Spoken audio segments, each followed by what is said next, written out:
ثواب کے لیے اس ذکر کی محفل کا اہتمام کیا. ذکر جو ہے یہ نفع دیتا ہے، لیکن اس کے لیے شرط ہے کہ بندہ صاحب ایمان ہو. ذکر فإن الذکر تنفع المؤمنین. قرآن کریم نے نفع کی بات تو کی ہے، لیکن اس کو مشروط کیا ہے ایمان کے ساتھ. یہ ایصال ثواب کے لیے بھی آپ صرف صاحب ایمان کی مغفرت کی دعا کر سکتے ہیں. ہاں یہ شرط ہے کہ دعا کرنے والا بھی صاحب ایمان ہو اور جس کے لیے دعا کی جا رہی ہے وہ بھی صاحب ایمان ہو. سبحان اللہ. ہاں یہ دعا کی شرائط ہے. مثلاً آپ کسی مرضی کے لیے تو دعا نہیں کریں گے، کسی کافر کے لیے دعا نہیں کریں گے، کسی مشرک کے لیے دعا نہیں کریں گے. اور یہ جملہ بڑا قرآن کریم نے جو فرمایا وَلَا تُصَلِّ عَلَىٰ أَحَدٍ مِّنْهُمْ مَاتَ وَلَا تَقُمْ عَلَىٰ قَبْرِهِ. اندازہ کریں آپ، اتنا بڑھیا جملہ اللہ تعالیٰ نے فرمایا. یہ 10ویں پارے کی آیت میں نے تلاوت کی ہے. کسی بے ایمان کے لیے دعا نہیں کرنی. وَلَا تَقُمْ عَلَىٰ قَبْرِهِ، اور نہ اس کی قبر پہ کھڑے ہونا. یعنی یہ اللہ کا حکم ہے، بے ایمان کے لیے دعا بھی نہیں ہے. وَلَا تَقُمْ عَلَىٰ قَبْرِهِ، یہ نص قطعی ہے، قرآن ہے. اس کی قبر پہ بھی نہیں کھڑے ہو. تو اس دعا کی وجہ سے آپ جھگڑا نہ کریں کسی ایک دوسرے کے ساتھ، کیونکہ دعا ہے ہی ایمان والوں. وہ کئی جھگڑتے ہیں نا، دعا کتنے لکھی ہے، قبراں تے کیوں جاتے ہو؟ بھائی اللہ نے پہلے ہی منع کر دیا کسی مومن کی قبر پہ کھڑے ہوں. ایمان کی قبر پہ نہیں کھڑے ہونا. اللہ نے کب کہا ہے کہ تم یہ کام کرو؟ یہاں میں ایک مسئلہ آپ کو عرض کر دوں. ہم نے تو ظاہر کو دیکھ کے ہی فیصلہ کرنا ہے نا. کوئی شہادتین پہ عمل کرتا ہے، اللہ کی توحید کا اقرار کرتا ہے، رسالت کا، آخرت کا، یہ بنیادی عقائد ہیں. تو ہم اس کو مسلمان سمجھتے ہیں، اس کا جنازہ بھی پڑھتے ہیں، اس کے لیے مغفرت کی دعا بھی کرتے ہیں. لیکن اگر وہ مومن نہیں تھا، ہم نے ظاہر کو دیکھ کے دعا کر دی، لیکن وہ اندر سے مومن نہیں تھا، تو اب پتہ ہے آپ جب دعا کریں گے اس کے لیے تو اس کو تو دعا لگنی ہے، کیونکہ دعا کے لیے ایمان کا ہونا ضروری ہے. اب اس کی نسل میں پیچھے کوئی جو ایمان والا ہوگا، دعا وہاں جا کے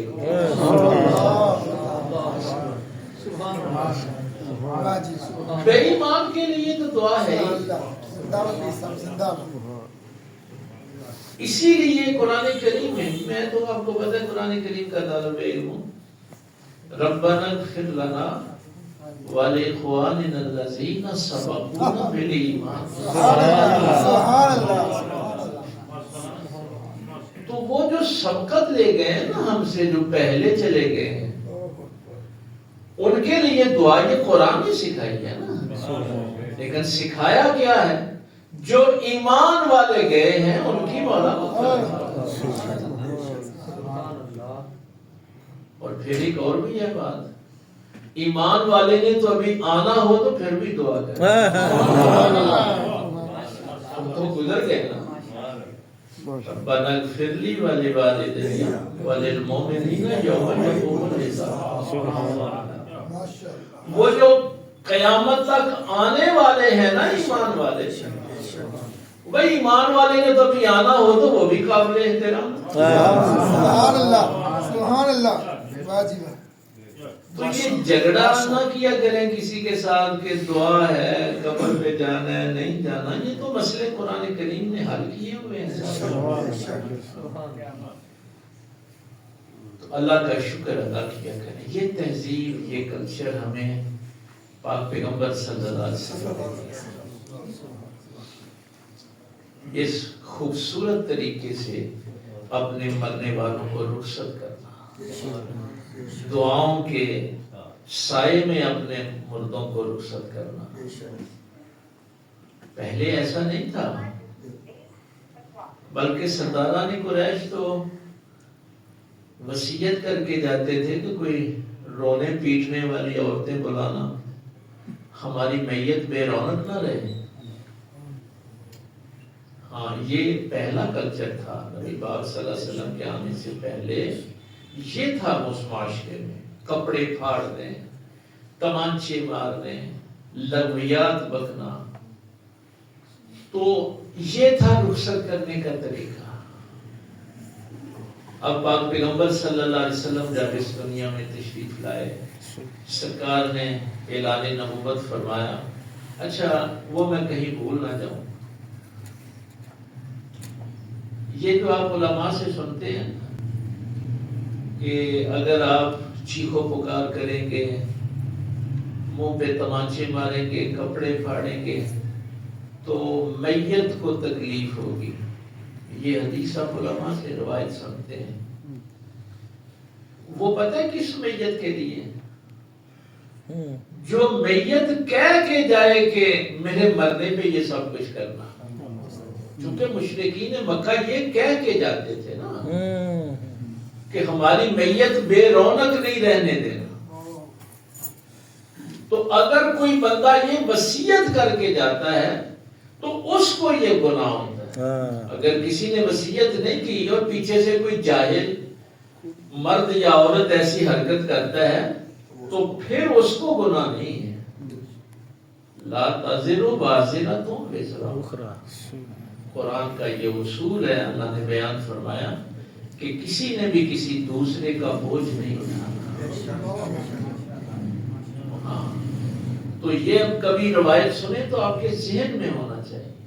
بلکہ کچھ سرداران قریش کا تو یہاں تک ملتا ہے کہ وہ زندگی میں اپنی بیٹیوں کو بلا کے ریہرسل کرواتے تھے کہ میری میت پہ چیخو پکار کیسے کرنا، یہ حرکت کرتے تھے۔ اب دیکھیے یہ کیسا خوبصورت ایک ماحول دیا کہ جو ہی آپ، میں بس کیا کروں، جہاں بھی جاتے ہیں یقین جانیے اتنی تکلیف ہوتی ہے کہ اتنا جہالت والا دور اس سے پہلے نہیں دیکھا تھا۔ میری بھی 60 سال عمر ہو گئی ہے، بچپنے سے لے کے 66 کی میری ڈیٹ آف برتھ ہے۔ 80 کی دہائی میں، 90 کی دہائی میں جو جہالت اب ہے نا، اس سے پہلے نہیں دیکھی۔ اب آپ تعزیت کے لیے جاتے ہیں تو پتہ ہے کیا الفاظ کہتے ہیں؟ اچھا جی، پھر اللہ کی رضا، اچھا جی جو اللہ کی مرضی۔ وہ بھائی منع کیا شریعت نے ان جملوں سے۔ کسی بھی میت کے لیے آپ نے اللہ کی رضا کا لفظ استعمال نہیں کیا، قضاء الہی ہے۔ یہ جو وہ فوتیدگی کا معاملہ ہوا ہے، یہ اللہ کی قضاء و قدر کے ساتھ ہوا ہے۔ دیکھیے یہ ظاہر ہے ان کی والدہ گئی، والدہ کے جانے سے، جدائی سے ظاہر ہے ایک تکلیف تو ہوتی ہے۔ کسی کا جوان بیٹا دنیا سے چلا گیا، تکلیف تو ہوگی۔ کسی کا خامن چلا گیا تو ظاہر ہے اس جدائی میں تکلیف تو ہوگی۔ یہ اصول یاد رکھنا، اللہ کسی کو بھی تکلیف دے کے راضی نہیں ہوتا، وہ رحمان و رحیم، سبحان اللہ۔ اس کے ساتھ یہ منسوب نہ کریں کہ وہ راضی ہو گیا ہے، نہیں، لفظ قضاء استعمال کرنا ہے۔ ہم جب بچپنے میں تھے تو مسجدوں میں اعلان بھی ہوتا تھا نا ہمارے وہ بزرگ جن کو آپ ان پڑھ کہتے ہیں وہ یہی اعلان کرتے تھے قضائے الہی سے فلاں فوت ہو گیا. وہ کبھی بھی یہ رضائے الہی نہیں کہتے. لیکن کتنی جہالت ہو گئی اب. اچھا قضا کو سادہ معنی میں یوں دیکھیں کہ آپ نے کوئی فصل بوئی ہے, کوئی فصل کاشت کی ہے, گندم ہے, چاول ہے, کوئی فروٹ کا پودا لگایا, تو جب وہ فصل پک جاتی ہے, یہ اصول یاد رکھنا, وہ فصل جب پک جاتی ہے تب اگر اس کو کاٹیں گے نہیں نا تو نقصان ہوگا. اس کو وقت پر کاٹنا ہی حکمت ہے اور عقل مندی. یعنی آپ فصل کاشت کرتے ہیں تو آپ کو پتا ہے کہ اس کو میں نے 2 ہفتوں کے بعد کاٹنا ہے, 2 مہینوں کے بعد کاٹنا ہے, یہ 6 مہینے کے بعد کاٹی جائے گی. آپ کو اپنی اپنی فصل کا پتہ ہے. یہ انسانوں کی فصل بھی اللہ نے کاشت کی. اللہ کو پتا ہے کہ کس کو 10 سال کی عمر میں لے کے جانا ہے, کس کو 20 سال کی عمر میں لے کے جانا ہے, کس کو 60 سال کی عمر میں کاشت کرنا ہے. تو یہ ہے اس کی قضا و قدر. یہ ہے وہ جملہ جو ہم کہتے ہیں انا للہ و انا الیہ راجعون. یعنی میرے اللہ نے یہ جو فیصلہ کیا ہے یہ بالکل صحیح کیا. یہ جو فیصلہ اللہ نے کیا نا, یہ فصل کاٹنے کا, یہ بالکل ٹھیک کیا, چونکہ ملکیت اسی کی ہے نا. انا للہ و انا الیہ راجعون. سب کچھ اللہ کا ہے نا, تو اللہ کو بہتر پتا ہے کہ اس نے, اور اگر وہ اس وقت اس کو نہ اس فصل کو کاٹے تو وہ آپ کے لیے تکلیف دہ ہو جائے. پتہ ہے نا تو 4-5 دن ماں باپ ہاسپٹل میں رہیں تو ہمارے پاس آ جاتے ہیں, دعا کریں اللہ اس کو پردے میں کر دے. بھائی حالات تو یہی ہے نا. اگر اللہ وقت پہ اس فصل کو نہ کاٹے تو تمہارے لیے مصیبت بن جائے. یہ ہے اس کی قضا و قدر. اور میں اگر یہ جملہ آپ سنبھال پائیں, باقی ساری تقریر نہ بھی یاد رہے. سرکار امام حسین رضی اللہ تعالیٰ عنہ کربلا میں جب بھی آپ نے کوئی لاشا اٹھایا تو انا للہ صرف نہیں پڑھا. ہاں, یہ مجھے بھی اس آیت کی سمجھ واقعی کربلا پڑھ کے آئی تھی کہ انا للہ و انا الیہ راجعون اصل میں ہے کیا. یہ بڑا سوکھا کام ہے. میری جیب دے وچ کوئی روپیہ 2 لاکھ ہوئے, گڈی ہوئے, عیش و آرام ہوئے, میں اللہ دے راضی ہیں. جوان بیٹے کا لاشا ہاتھوں پہ اٹھا کے کہنا انا للہ و انا الیہ راجعون. اور آگے آپ ایک جملہ فرماتے راضیان بے قضائہ و تسلیما بے امرہ. میں اللہ کے فیصلے پہ راضی ہو گیا. راضیان بے قضاء, یہ قضا کی سمجھ آئی. میں اس کی قضا پہ راضی و تسلیما بے امرہ, اور میں نے اس کے حکم کے سامنے سر جھکا دیا. اللہ اکبر یا رسول اللہ. اب دیکھیے یہ کیا خوبصورت تہذیب دی ہے ہمارے پاک پیغمبر صلی اللہ علیہ وسلم. راضیان بے قضائہ و تسلیما بے امرہ, میں اس کی قضا پہ, اس کے فیصلے پہ راضی ہوں, اور میں نے اس کے حکم کے سامنے سر تسلیم خم کر دیا. اب جب کبھی انا للہ پڑھے نا تو ذہن میں یہ پورا تصور ہو کہ انا للہ و انا الیہ راجعون اصل میں ہے کیا. یہ نہیں ہے کہ زبان سے وہ فضول قسم کی باتیں, ساڈا گھر ہی رہ گیا سی, اللہ کو ہور نہیں لبا, یہ ایسے بدتمیزی کی باتیں. اللہ نے جو فیصلہ کیا ہے ٹھیک ہے. باقی ظاہر ہے یہ انسانی فطرت ہے. جدائی میں انسان غمگین ہوتا ہے، پریشان ہوتا ہے، اس لیے یہ منع کیا گیا ہے کہ رضائے الہی نہیں کہنا، قضائے الہی کہنا ہے۔ یہ اس کا مرنے کے ساتھ بھی تعلق نہیں ہے، ہاں یہ جو جدائی ہے نا اس کا مرنے سے بھی تعلق، زندگی میں بھی کوئی جدا ہو جائے تو بندہ غمگین ہو جاتا ہے، اس لیے یہ رونے کا، ہاں رونے کی اجازت ہے۔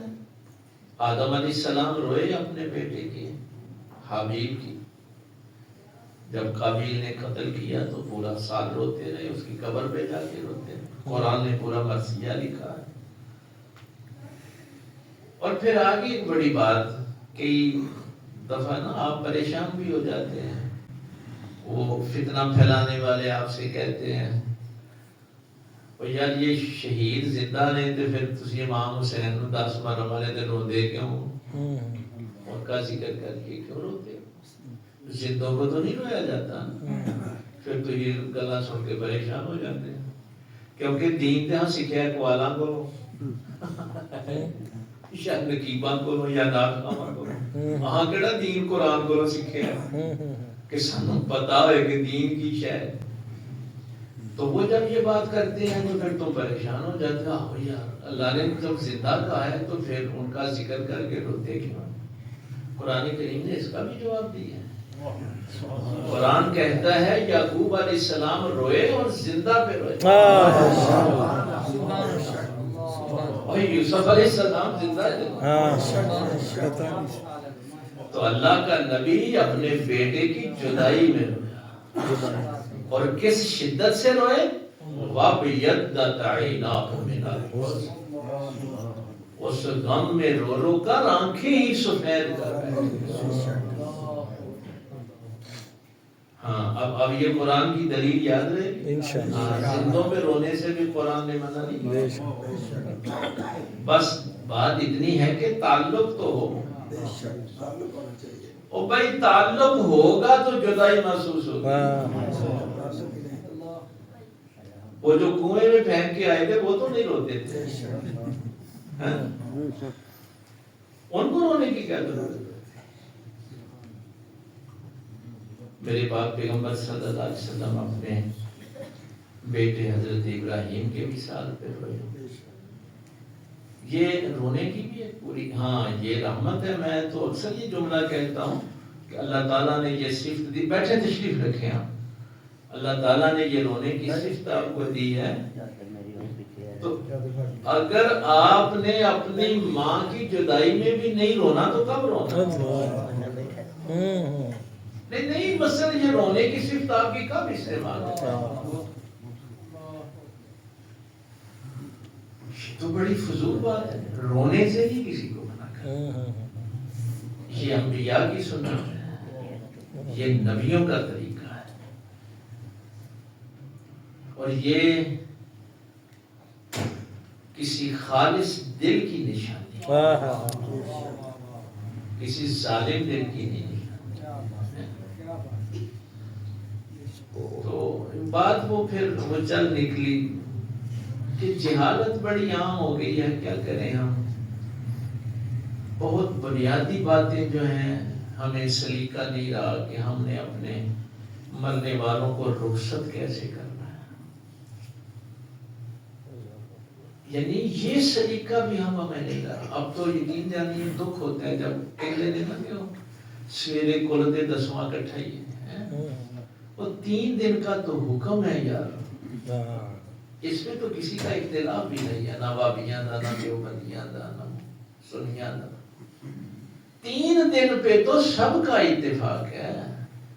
تو جو اولاد 3 دن بھی اپنے ماں باپ کے سوگ میں نہیں بیٹھ سکتی، اس اولاد کو کرنا بھی کیا ہے؟ لیکن کی کرنا ہے اس اولاد کو؟ اپنے ماں باپ کے لیے 3 دن بھی ان کے غم۔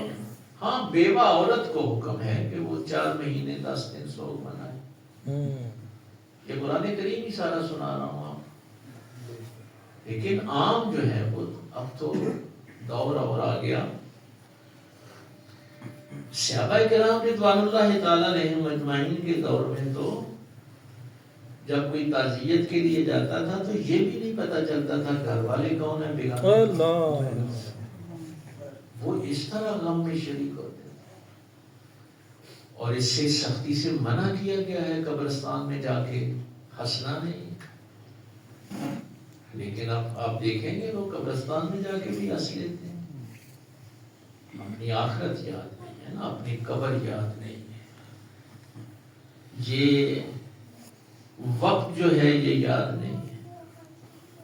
میں کبھی کبھی یہ آیت پڑھ کے بھی پریشان بھی ہوتا ہوں۔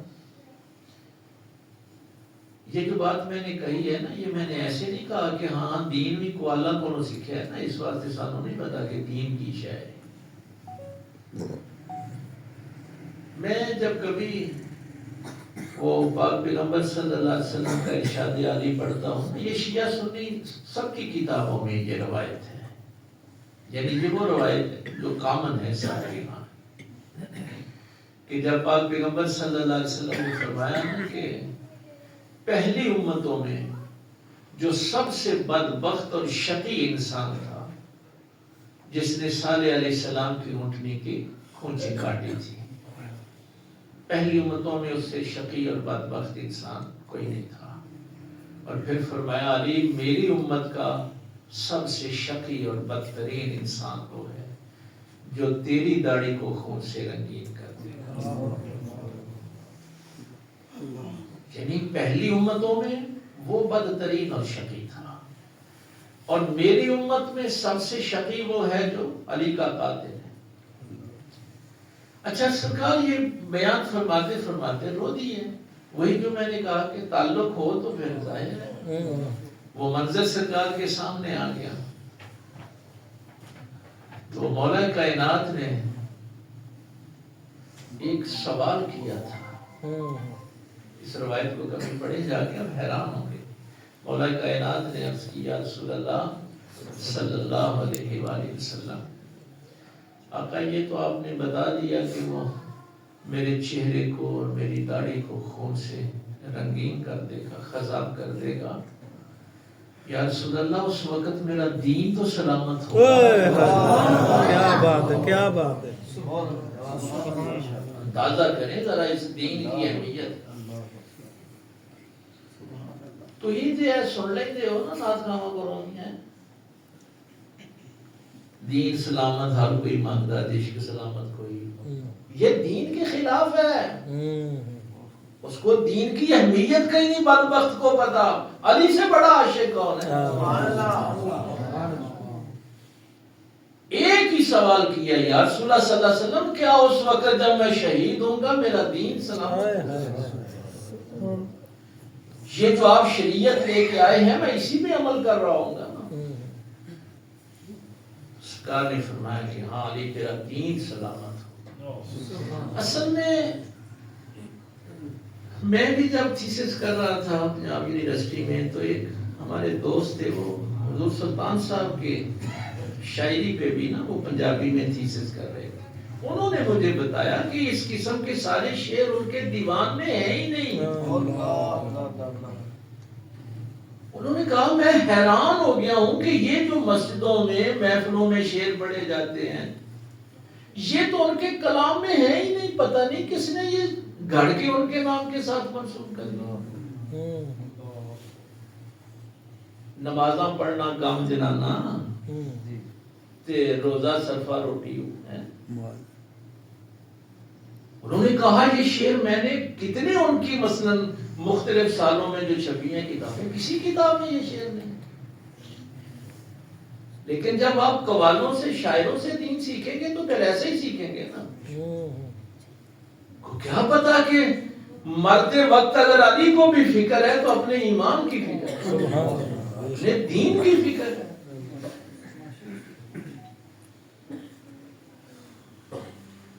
اب جہالت یہ میں آپ کو اب آپ اس کے اوپر پیسے بھیج رہے ہوتے ہیں جو یہ شعر پڑھ رہے ہوتے ہیں۔ اچھا میں وہ جیلم گیا تو کھڑی شریف میں بھی یہی بات ہو رہی تھی کہ یہ جو شعر نعت خواں پڑھتے ہیں نا یہ میاں صاحب کے کلام میں ہے ہی نہیں۔ اتنا ظلم کیا ہے کہ اپنی طرف سے جس کا جی چاہتا ہے وہ شعر کہتا ہے اور بس، اور ہم اس کو پرکھتے ہی نہیں. ہمیں تو یہ کہا گیا تھا کہ اگر کوئی تمہیں یہ کہے کہ یہ بات رسول اللہ صلی اللہ علیہ وسلم نے فرمائی ہے تو اس کو قرآن کے معیار پہ دیکھنا. اگر وہ چیز قرآن کے معیار پہ اترتی ہوگی تو قبول کرنا، ورنہ نہ قبول کرنا. ہم نے شاعروں کی باتیں قبول کر لی. اور یہ ہے وہ جملہ جو ہمارے محدثین نے لکھا ہے کہ مثلا اس میں کیا کامیابی تھی. نماز کی حالت میں جب ابن ملجم نے تلوار کا وار کیا تو سرکار نے وہ مٹی اٹھا کے سر پہ جو ڈالی تو کیا کہا، فزت برب کعبہ، رب کعبہ کی قسم میں کامیاب ہو گیا.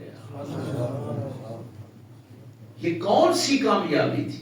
یہ وہی کامیابی تھی جو رسول اللہ نے فرمایا تھا مرتے وقت تو دین پہ قائم.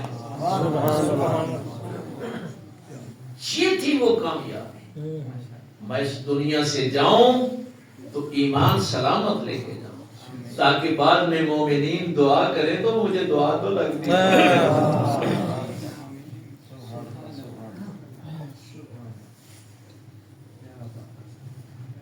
مصیبت یہ ہے کہ ہماری محفلیں قرآن سے خالی ہو گئی ہیں. وقال الرسول یا رب ان قوم اتخذوا هذا القرآن محجورا. یہ 19ویں پارے کا پہلا.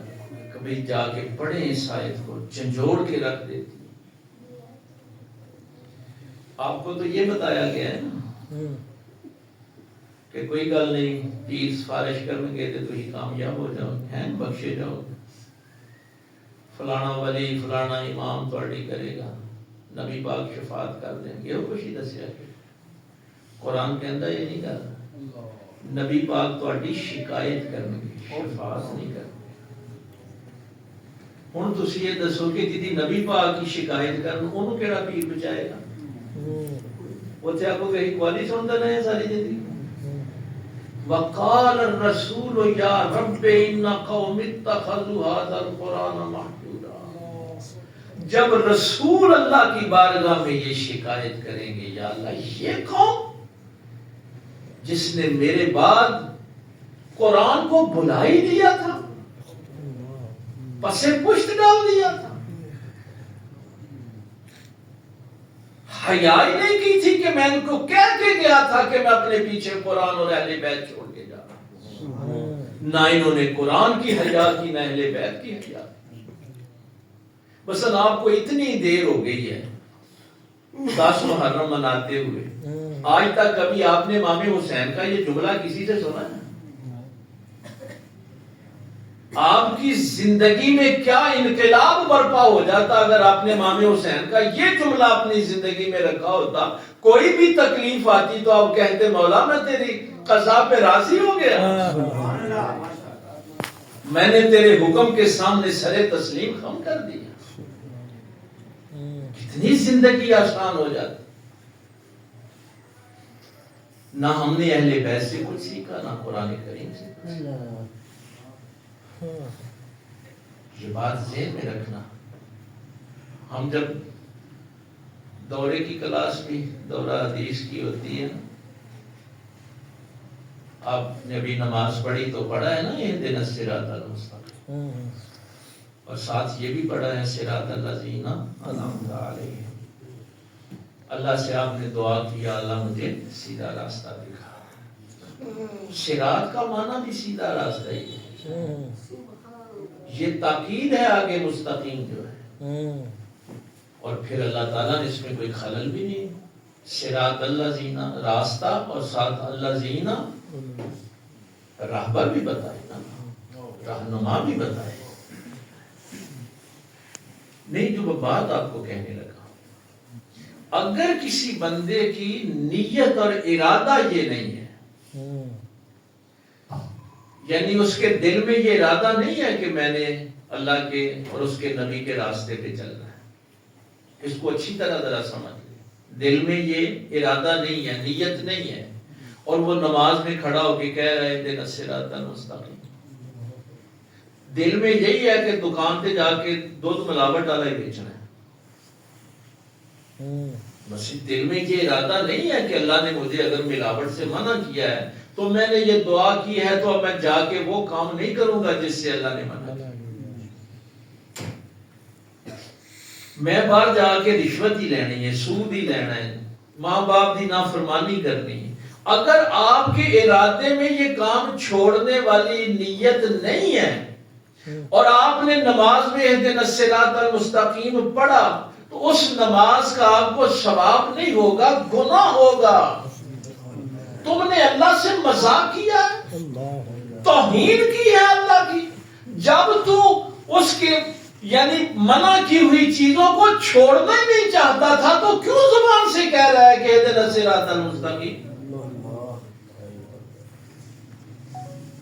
یہ ہے اصل میں وہ بات کہ ہم اللہ کی توہین کرتے ہیں نماز پڑھتے ہوئے، کہتے ہیں اللہ اکبر، لیکن کیا ہمارے ذہن میں اللہ ہے بڑا؟ کیا ہم کسی اور کو بڑا سمجھتے ہیں؟ آج ہی بیاہ کہ میرا پتر آکھے کہ میں کنجر خانہ لانا ہے، اللہ نے تو منع کیتا ہے، تو یہ آکھو گے انہیں وہ ٹھیک کریے پھر پتر دی میٹھی بات۔ اب اللہ اکبر نہ کہہ، توہین نہ کر اللہ کی۔ اب تیرا بیٹا بڑا ہے، اللہ بڑا نہیں ہے۔ اگر اللہ بڑا ہوتا تو پھر تو اس بیٹے کو اس کام کو چھوڑ کے شادی کو چلا جاتا کہ اگر تو نے نہیں منا ہونا تو میں نے تو اللہ کو اللہ اکبر۔ ہمارے تو گھر بیویاں جیت جاتی ہیں، اللہ کا حکم آ جاتا ہے، اور پھر ہمیں یہ بھی فخر ہے کہ اسی تے محفلاں کرائیاں ہیں، بڑیاں بڑیاں محفلاں۔ یہ علامہ صاحب سے نا سورہ جاسیہ کا پہلا رکوع ان سے پڑھنا، یہ تیسری چوتھی آیت جو ہے نا سورہ جاسیہ کی 25 اس میں اللہ تعالیٰ نے یہ جو ہم سمجھتے ہیں نا کہ محفل سن لے دے خیر، اس میں اللہ تعالیٰ نے یہ بات بیان فرمائی ہے سورہ جاسیہ کے پہلے رکوع کہ جو سنتے ہیں اور عمل نہیں کرتے ان کے لیے عذاب علیم ہے، دردناک عذاب ہے۔ اور سورہ صف میں تو واضح ارشاد فرمایا یا ایھا الذین آمنوا لم تقولون ما لا تفعلون، اے ایمان والوں وہ بات کیوں کہتے ہو جس پہ عمل نہیں کرتے؟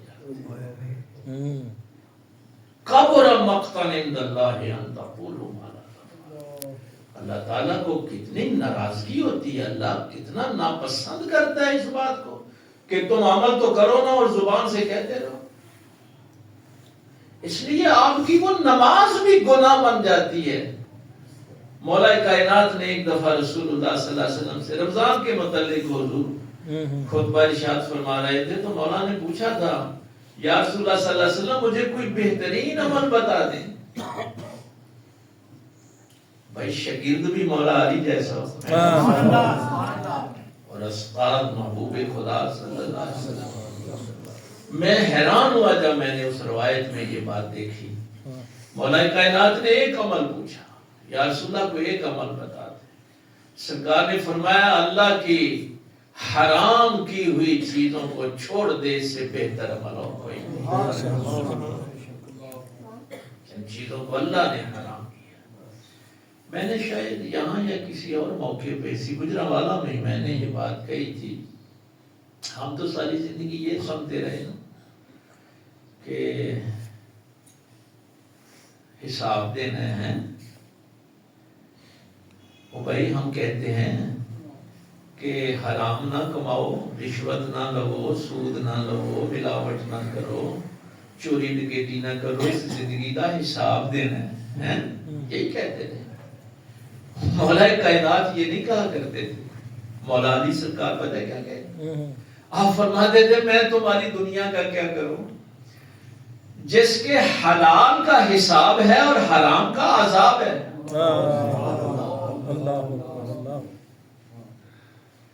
حساب آپ نے حلال کا دینا ہے، حرام کا تو عذاب ہے۔ حلال کا حساب ہوگا، ہاں بھائی کمایا کیسے تھا؟ حلال کے ذریعے سے، اب خرچ کس کی مرضی سے کیا؟ اللہ کی مرضی سے کیا تھا یا اپنی مرضی سے کیا تھا؟ حساب حلال کا ہونا ہے کہ حلال کما لیا تھا تو پھر خرچ اللہ کی مرضی سے کیا تھا کہ اپنی مرضی سے کیا؟ یہ ساری چیزیں پتہ ہے کیوں؟ یہ ساری موت کی تیاری عرض کر رہا ہوں. یہ امتحان کا یہ ہے، وہاں تو حساب دینا ہے، اعمال کی جزا سزا ہے، یہاں ہی آپ کے صبر اور شکر کا امتحان. آیت پھر کہیں رہ ہی نہ جائے. اللہ تعالیٰ نے وَهْنًا عَلَىٰ وَهْنٍ وَفِصَالُهُ فِي عَامَيْنِ أَنِ اشْكُرْ لِي وَلِوَالِدَيْكَ. اللہ فرماتا ہے دیکھ تیری ماں نے ذوف پہ ذوف، تکلیف پہ تکلیف اٹھا کے 9 مہینے اپنے پیٹ میں رکھا. اس نے جو تیرے لیے تکلیف اٹھائی ہے ذرا اس کا ادراک تو کر. اس کے سامنے بدتمیزی سے بولتے ہوئے ذرا حیا تو آئے ہیں. فی عامین، پھر وہ 2 سال ذرا یاد کر، وہ دودھ پلانے والے 2 سال. جب تو بیمار ہوتا تھا تو ماں ساری رات جاگتی رہتی تھی، اس ماں کو برا بھلا کہتے ہیں. تیرا پخانا، تیرا پیشاب، میں نے یہ اگر آپ کی توجہ ہے، چونکہ دعا اللہ نے سکھائی ہے نا، یہ کسی مولوی پیر نے نہیں سکھائی. اور یہ جملہ میں اکثر کہتا ہوں تو پھر مولوی پیر ناراض بھی حضرت صاحب ہو جاتے ہیں. اگر آپ کے ماں باپ ناراض ہیں تو کوئی مولوی پیر آپ کو نہیں بخشوا سکتا. یہ ذہن سے نکال. یہ جھوٹ بولتے ہیں یہ سارے مولوی پیر کہ ہم بھی تمہارا کر لیں. دیکھیے شفاعت کرنی ہے رسول اللہ صلی اللہ علیہ وسلم. ماں باپ کے نافرمان کی تو حضور ذمہ داری نہیں لیتے، یہ پیر کی کیا اوقات ہے؟ وہ صحابی کی حضور نے کو لی تھی ذمہ داری.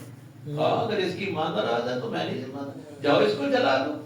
اگر صحابی کی کوئی ذمہ داری نہیں لیتا تو میری تمہاری کیا ہوگا؟ دین سیکھیں، اپنا دین جو رسول اللہ صلی اللہ علیہ وسلم دیکھیں. یہ شیطانی وسوسوں اور فتنوں سے نکلیں. اللہ کرے رب ارحمہما کما ربیانی صغیرا. یہ دعا ہر بندہ مومن کو یاد ہونی چاہیے. یہ تمہارے خالق نے سکھائی ہے، تمہارے پیدا کرنے والے نے سکھائی. اس اللہ نے کہا ہے کہ ماں باپ کے لیے دعا کرنی ہے تو تیری توجہ پوری ہو. پہلے ان کے احسانات یاد کر، جو انہوں نے احسان کیے وہ یاد کر. ان کے احسانات کے نیچے جب تیرا سر جھک جائے تو پھر اللہ سے کہے اے میرے رب ان دونوں پہ رحم فرما، جیسے بچپن میں یہ مجھ پہ رحم کرتے رہے. اچھا پیچھے چونکہ آیت جو ہے نا وہ ہے وَقَضَىٰ رَبُّكَ أَلَّا تَعْبُدُوا إِلَّا إِيَّاهُ وَبِالْوَالِدَيْنِ إِحْسَانًا. میں ظاہر ہے قرآن پاک پڑھیں گے نا تو آپ کو لطف آئے گا. خالق کا کلام ہے یار. چھوڑیں ان شعر و شاعریوں کو، کیا رکھا ہے اس میں. اپنے اللہ کے کلام سے وابستگی رکھیں. فرض اور قرض جو ہوتا ہے، اب وقت زیادہ ہو گیا بس میں 2-4 جملے. اللہ نے فرض قرار دیا وَقَضَىٰ رَبُّكَ أَلَّا تَعْبُدُوا إِلَّا إِيَّاهُ. یہ 2 چیزیں ذہن میں رکھنا. اللہ نے فرمایا وَبِالْوَالِدَيْنِ إِحْسَانًا، والدین کے ساتھ احسان کرو. فرض ادا کرنا احسان نہیں ہوتا. یہ بات ذہن میں رکھیں.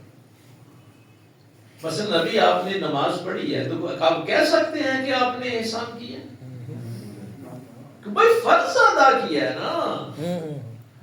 جب فرض ادا کیا تو اس میں احسان کون سا؟ اگر آپ فرض سمجھ کے والدین کی خدمت کرتے ہیں تو یہ احسان تو نہیں ہے، فرض ادا ہوا۔ اور اگر قرض سمجھ کے ان کی خدمت کرتے ہیں کہ بچپن میں انہوں نے میری خدمت کی، اب میں کروں ان کا قرض ادا کر دوں، تو قرض ادا کرنا بھی احسان نہیں ہوتا۔ آپ کسی کا قرض واپس کریں گے تو کہیں گے ہم نے احسان کیا۔ نہ فرض ادا کرنے میں احسان ہوتا ہے، نہ قرض ادا کرنے میں احسان، اور اللہ کہہ رہا ہے والدین کے ساتھ احسان کرو۔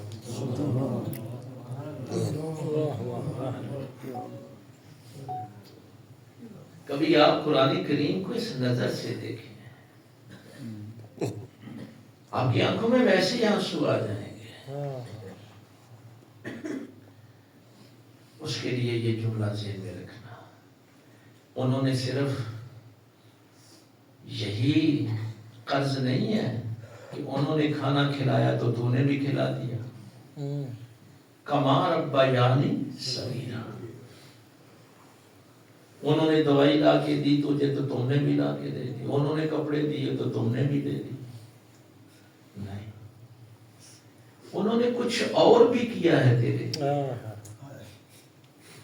پتہ کیا کیا ہے؟ انہوں نے تیرے لیے اپنی بے عزتی کروائی ہے، توہین کروائی ہے۔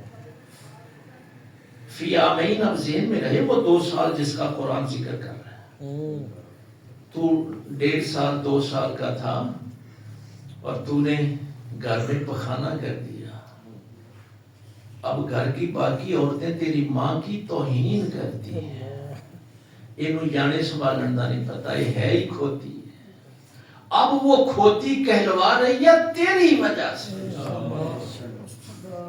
یہ جو توہین تیری ماں برداشت کرتی رہی ہے، کبھی اس کا بھی احساس کیا ہے؟ اب تو بڑا ہوا، باہر نکلا، برے کام کیے، باپ کو آ کے لوگوں نے بے عزت کیا، اور باپ ترلے کرتا ہے یار میرے پتر دا بھی کوئی قصور، چلو مینوں معافی دے دیو دے۔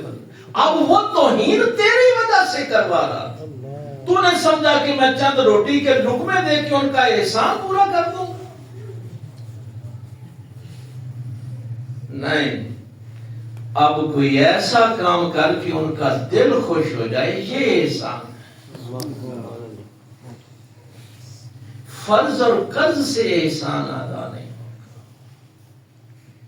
اور پھر یہ فرمایا فی عامین انشکر لی ولوالدیک، اللہ نے فرمایا میرا شکریہ ادا کرو۔ اللہ کا شکر پہلے پتہ ہے کیوں ادا کرنا ہے؟ اس لیے کہ ماں باپ نے اگر پالا ہے تو اللہ کے دیے ہوئے میں سے پالا ہے۔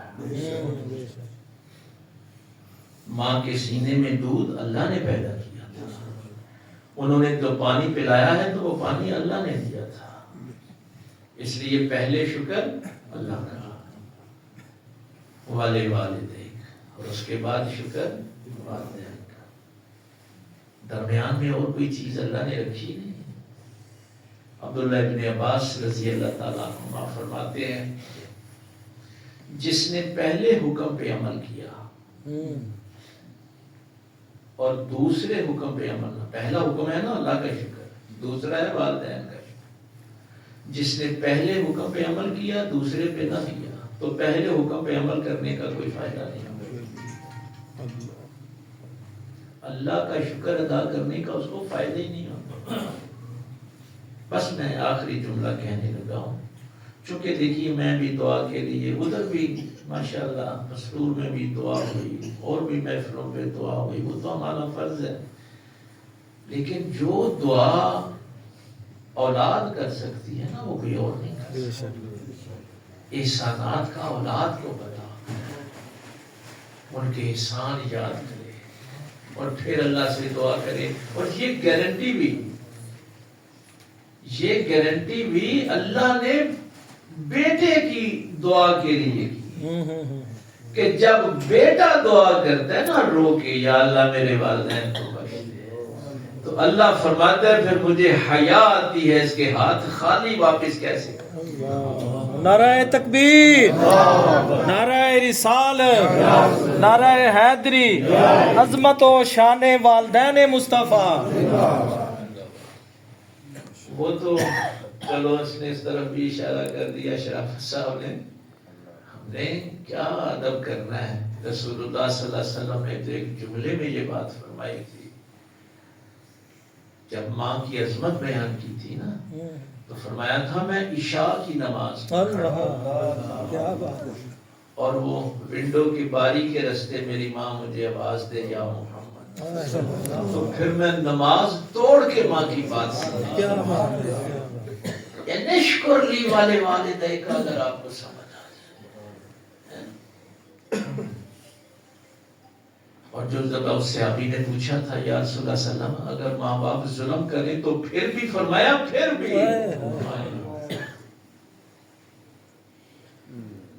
صرف ان کا وہ حکم نہیں ماننا جو اللہ رسول کے خلاف. ہاں یہ حد ہے. ابا جی آخر نا آج چوری کرن چلیے تھے، حکم نہیں ماننا کیونکہ اللہ نے منع کی تھا. جہاں اللہ رسول کی حد آ جائے پھر ماں باپ کی کوئی اہمیت نہیں. پھر تو پتا قصبہ بدر وچ ابو عبیدہ ابن جراح نے باپ نہیں قتل کر دیتا. جب اللہ رسول کا معاملہ آ جائے نا پھر ماں پیو چھڑ کے اللہ رسول نال کھلو جانا. ان حدوں کا آپ کو پتا ہونا چاہیے. تو یہاں پہ وہ آخری جملہ جو میں آپ کو عرض کرنے لگا تھا کہ چونکہ حکم دو ہیں، دونوں پہ عمل ہوگا تو شکر ادا ہوگا. اس کے لیے ہمارے مفسرین نے کہا ہے کہ ایک عمل ایسا ہے جس سے آپ دونوں حکموں پہ عمل کر سکتے ہیں، اور وہ ہے نماز. نماز میں آپ اللہ کا بھی شکر ادا کر لیتے ہیں، اور جب ربنا اغفر لی ولوالدی پڑھتے ہیں تو ماں باپ کا بھی. سبحان اللہ. بے شک بے شک. اولاد ایسی چھوڑ کے، اچھا جی اولاد نے نماز ہی نہیں پڑھنی، وہ ختم ہی نہ دعائے تو پھر کی ہو جائے گا. نہیں، کوشش کیا کریں. نماز جو ہے نا یہ ضروری ہے. اللہ کی بارگاہ میں سجدہ ریز ہوں، اور پھر اپنے ماں باپ، اب ماں باپ کا فوت ہونے کے بعد اس سے بڑا شکریہ کوئی نہیں ہے کہ آپ ان کی مغفرت کی دعا کریں. اور یہ دعا جو اللہ نے سکھائی ہے اس کو ورد زبان رکھا کریں، ان کے لیے استغفار کیا کریں. اللہ تعالیٰ عمل کی توفیق دے.